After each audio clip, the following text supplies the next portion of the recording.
एक तरफ जहां रूस यूक्रेन के वॉर के बीच में दुनिया इस वक्त तीसरे विश्व युद्ध के मुहाने पर खड़ी है, तो दूसरी तरफ इजराइल भी चारों तरफ से घिर चुका है।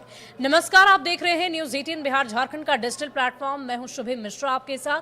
हर रोज हम अंतर्राष्ट्रीय खबर को लेकर आपके सामने प्रस्तुत होते हैं और नई जानकारी, नई अपडेट आप तक पहुंचाते हैं। और इस वक्त जो खबर हम तक पहुंच रही है वो है इजराइल को लेकर। दरअसल इजराइल इस वक्त चारों तरफ से घिरा हुआ नजर आ रहा है।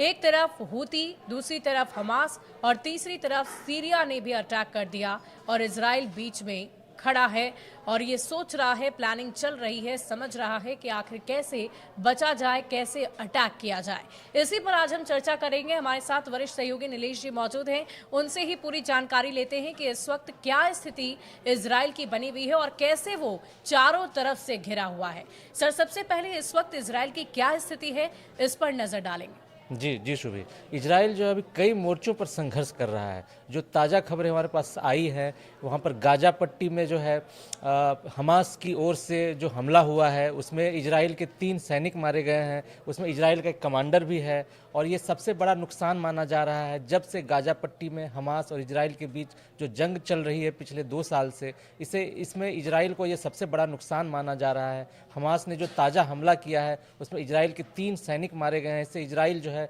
हिल गया है। एक तो गाजा पट्टी में इजराइल को बहुत बड़ा नुकसान हुआ है, उसी तरफ हूती विद्रोहियों ने भी इजराइल पर अटैक किया है। जो यमन है, यमन से 2000 किलोमीटर दूर से वहाँ पर जो बैलिस्टिक मिसाइल दागी गई वो सीधे जा कर के इजराइल के सेंट्रल एरिया में गिरी है।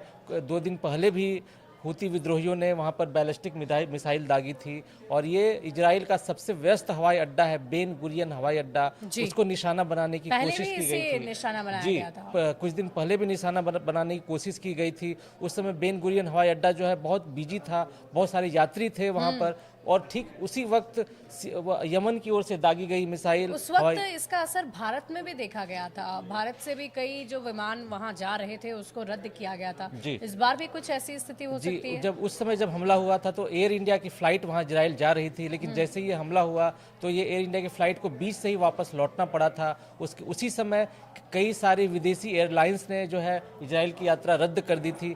इस बार फिर से इजराइल ने पर निशाना बनाने की कोशिश की है हूती विद्रोहियों ने, तो इससे हड़कंप मचा हुआ है। कई सारे एयरलाइंस कंपनियों ने जो है वहाँ की यात्रा रद्द कर दी है और हूती विद्रोहियों ने ऐलान किया है कि वह जो है इजराइल के यात्री विमानों को निशाना बनाएंगे। तो ये जो है इससे इजराइल में हड़कंप मचा हुआ है।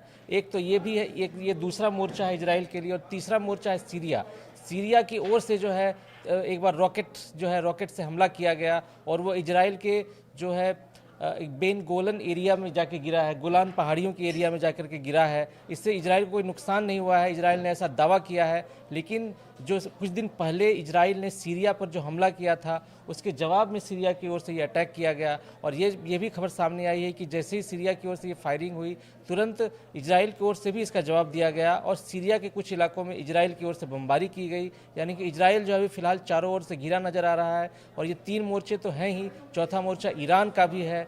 ईरान की ओर से भी लगातार धमकी दी जा रही है। कहा जा रहा है कि ईरान जो है कुछ दिन के अंदर परमाणु बम तैयार कर लेगा। और ईरान और इजराइल के बीच जो दुश्मनी है वो जग जाहिर है। कैसे दोनों जो है ईरान और इजराइल के बीच जंग छिड़ी हुई है। इसी बीच जैसे ही वो परमाणु बम बना लेगा, ये इजराइल के लिए बड़ा खतरा माना जा रहा है। और कुछ दिन पहले ये रिपोर्ट भी सामने आई थी कि इजराइल जो है ईरान पर हमला करने जा रहा है और अमेरिका की ओर से ये जानकारी सामने आई थी। अब ये क्या होगा ये समझ में नहीं आ रहा है कि वाकई स्थिति काफी गंभीर बनी हुई है और समझ में नहीं आ रहा कि इजराइल इन अलग अलग देशों का मुकाबला कैसे करेगा।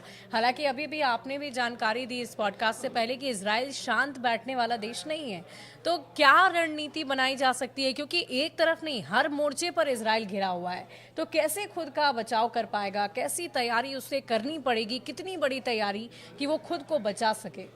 जी, इजराइल पर जो ऐसा हमला हुआ उसके बाद इजराइल के प्रधानमंत्री बेंजामिन नेतन्याहू ने अधिकारियों के साथ बैठक की, सेना के साथ बैठक की और उसके बाद हमले का जवाबी पलटवार का जो है प्लान तैयार किया गया है।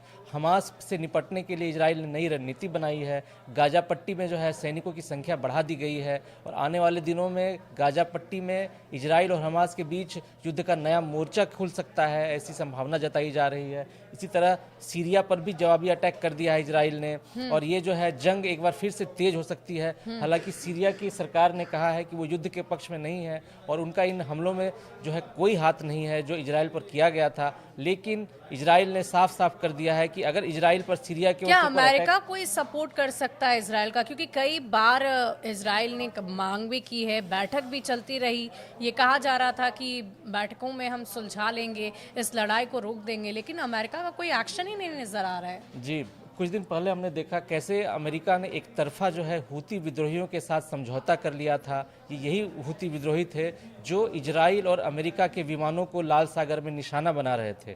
लेकिन अमेरिका ने इजराइल को बिना बताए हूती विद्रोहियों के साथ समझौता कर लिया था। अब हूती विद्रोही अमेरिका को छोड़ करके इजराइल के पीछे पड़े हुए हैं।